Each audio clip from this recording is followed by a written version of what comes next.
उत्तर प्रदेश में भेदभाव हो रहा है। हमारे बलिया जिला से भी हमारे दो मिनिस्टर हैं, यानी 5 हमारे भारतीय जनता पार्टी के विधायक हैं, और बलिया जनपद में मात्र एक उद्योग के नाम पे चीनी मिल और सरकारी चीनी मिल। लेकिन दुर्भाग्य है उस चीनी मिल का कि वह चीनी मिल क्योंकि रसना विधानसभा में पड़ जाती है, जहां से बहुजन समाज पार्टी का विधायक आता है। सबसे अच्छी गन्ना की पैदावार हमारे यहां होती थी। पूरे जिले के लोग अपनी गन्ना की पैदावार करके उस मिल पर ले आकर के गन्ना बेचते थे। लेकिन लगभग 6-7 सालों से वह चीनी मिल आज तक बंद है।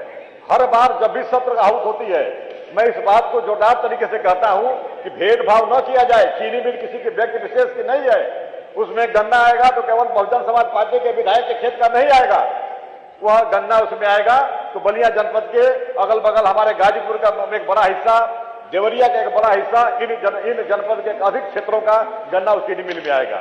लेकिन उसको चलाने की बात नहीं की गई।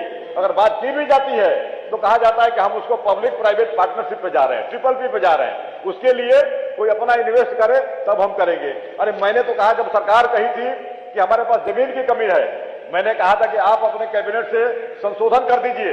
जमीन तो वहां पे 100 एकड़ के पास कटाई मिल की जमीन खाली पड़ी हुई है, आप उसमें बनाइए, सरकारी जमीन है। मैंने कहा कि अगर इससे भी नहीं होता है, मैंने एक विधायक के नाते कहा कि मेरी सिटी में 30 बीघा जमीन है, मैंने कहा कि उस जमीन को आप हमसे फ्री में ले लीजिए, उस जमीन को बेच करके आप शहर के पास जमीन खरीद करके एक मेडिकल कॉलेज बनवाइए।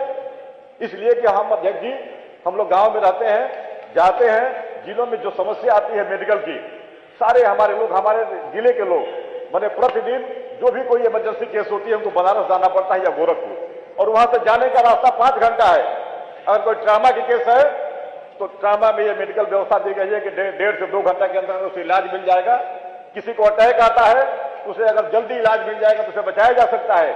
लेकिन हमारे यहाँ लोग लेकर भगते हैं बनारस ट्रामा सेंटर में, रास्ते में वो लोग दम तोड़ देते हैं। अध्यक्ष जी, ये क्योंकि इतना एक गंभीर विषय है, लेकिन इसमें कहीं भी इस अनुपूरक में नहीं आया। अनुपूरक का मतलब यही होता है कि हम मुख्य बजट में जो चीजें छूट गए हैं, जो चीजें भूल गए हैं, उस चीज को हम अनुपूरक में ले आए और ले आकर के हम आम जनता के उत्तर प्रदेश की जो आवश्यकता है उसको पूरा करें।